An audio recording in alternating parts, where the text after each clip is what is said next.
पूर्वीच्या सासवा फार जहाल होत्या बरं का. आजच्या सासवांचे काय हाल आहेत त्यांचे त्यांनाच नाही. पूर्वी सासरवास होता, आता सुनवास सुरू झाला. सोन्याचं ऐकलं तर बरं आहे, नाही तर वृद्धाश्रमात. पूर्वीच्या सासवा जहाल होत्या. एकदा सासू आणि सून दोघे चालले शेतात. सूनबाई पुढून सासूबाई मागे. कोणतरी विचारला सासू सुनासोबत, सून पुढून सासू मागत. सासू म्हणजे हा आपला का सून सासूची किंमत आहे का, चालेल तोंड घेऊन पुढं. सोडून काय केलं, दुसऱ्या दिवशी सून मागे राहिली. पुन्हा विचार आता सासू पुढून सून माग, हा टांगल्या मोडले तिच्या, कशी चालत ती. तिसऱ्या दिवशी सूनबाई सच्या सोबत चालायला लागली. आज तर सासूना सोबत चालल्या. हो माझी सवत आहे ना, सोबत नाही चालत काय. हे पूर्वीच्या सासून सांगतो बरं, आजच्या सासूंचं नक्की.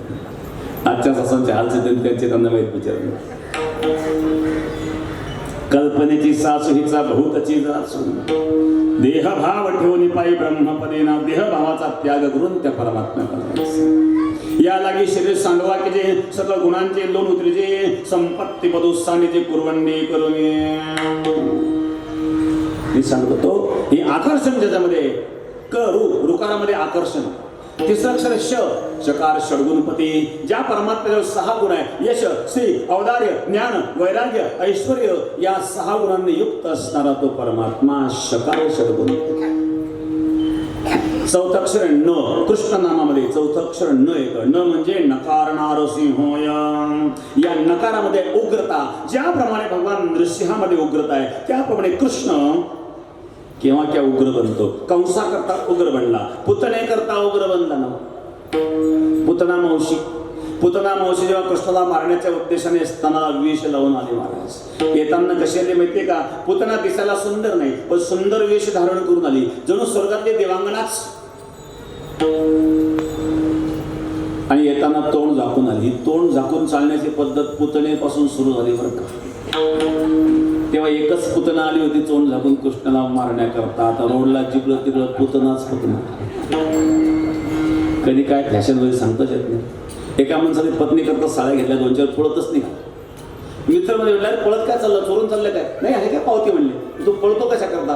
त्याने सांगितलं घरी जायला जर उशीर झाला आणि तेवढे जर फॅशन बदलली तर. फॅशन कधी बदल ही सांगता येत नाही. तात्पर्य, पुतना लोक बालक आणि राक्षसी रुधिराशना रक्तप्राशन करणारी पुतना, बालकांची हत्या करणारी पुतना गोकुळामध्ये आली. पुत ना, पुत म्हणजे पवित्र, ना म्हणजे नाही, पवित्र नाही अशी अपवित्र ही अविद्यारूपी पुतना चतुर्दशीच्या दिवशी कृष्णाला मारण्याकरता आली बरं का. अविद्यारूपी पुतना ही चतुर्दशीला येत असते. चतुर्दश म्हणजे 14. अविद्येची 14 स्थान आहेत. पंच ज्ञानेंद्रिय, पंच कर्मेंद्रिय आणि अंतःकरण चतुष्टय ही अविद्येची 14 स्थान आहे. म्हणून ही अविद्यारूपी पुतना कृष्णाला मारण्याकरता चतुर्दशीला आली. अगं यशोदेला मुलगा झाल्याचं कळलं कुठे बाळ. यशोदा म्हणले जाऊ नको, आता झोपलंय बाळ. नाव घातलं आणि झोपलं. नाव घातल्यावर बाळ झोपत असतं. याचं कारण त्याचं नाव घालणं एवढं कठीण आहे ना, आपोआप झोप येतं. त्याचे हातपाय ओढून ताणून अंग चोळून असं थकत होते, आपोआप झोप गेलं. बाळ झोपलंय जाऊ नको असं मग यशोदा बाहेर केली आणि पुतणीने डोकावून पाहिलं. भगवान खेळत होते, बागत होते, हातपाय हलवत होते. भगवान म्हणले मी काय झोपायला आलो का, पहिलं बोनीस गेले काय, परत जाऊ देऊ नये. पहिला उद्धार पुतणीचाच. बुद्धाने अरे बाळा कसा टकाटका मारतो, कसा हसतो, कसा खेळतोय, कसा मागवतोय, ओळखीत नाही का, तुझी मावशी ना, भूक लागली तुला, दूध प्यायचं का बाळा, असं म्हणून पुतणीने बाळाला उचललं. बाळाला उचलल्याबरोबर बाळाने डोळे बंद केले. भगवान म्हणले मी इथं आलो लोणी खायला, समोर आलं विष, आता डोळे लावून घ्या पिऊ. कारण दुःख रूपी विष पचवल्याशिवाय सुखरूपी लोणी मिळत नाही हा सिद्धांत. विष खावे ग्रासोग्रासी, धन्य तोची एक सोसी. विष खावे ग्रासोग्रासी, घासाला विष पचावं लागतं महाराज. समुद्र मंथनामध्ये सुद्धा अगोदर हालाहाल विष निघालं, नंतर अमृत आहे. आधी विष आहे मग अमृत आहे. भगवंतला सुद्धा आधी लोणी नाही मिळालं, आधी विष पचवावं लागलं. पुतणीच्या रूपाने भगवान डोळे बंद करतायत. डोळे बंद करून भगवान ध्यान करते, विचार करता, हे बोले बाबा विष पचवण्याचा अभ्यास तुमचा चांगला आहे, मग पिण्याचं काम मी करून पचवण्याचं काम तुम्ही करा. तर समुद्र मंथनामध्ये तुम्हीच पचवलं होतं ना विष. मग कृष्णाने डोळे बंद केले आणि भोले बाबाचं ध्यान केलं. देव देव महादेव, देव देव महादेव.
डोळे बंद केले, भोले बाबाचं ध्यान केलं, पोतनीच्या स्तनाला मोक लावलं, दुग्ध प्राशन केलं, विष प्राशन केलं, रक्त प्राशन केलं, पंचप्राण ओढायला सुरुवात केली. घाबरली पुतना, सोड कृष्णा सोड सोड. सामंच मंचालमती प्रहासने निष्पिड्यमाना किल जीवर्मणी.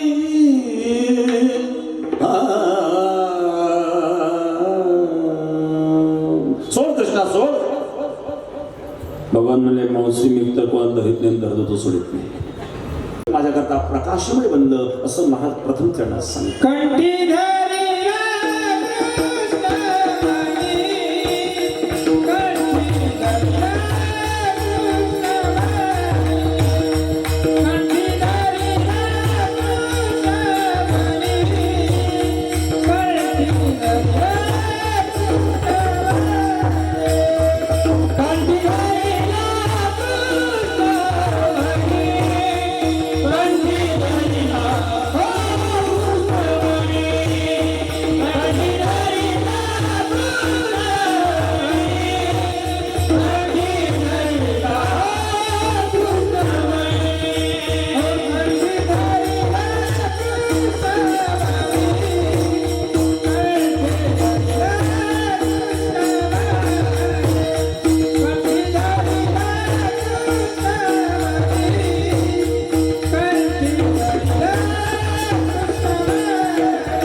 रब्बा रखमान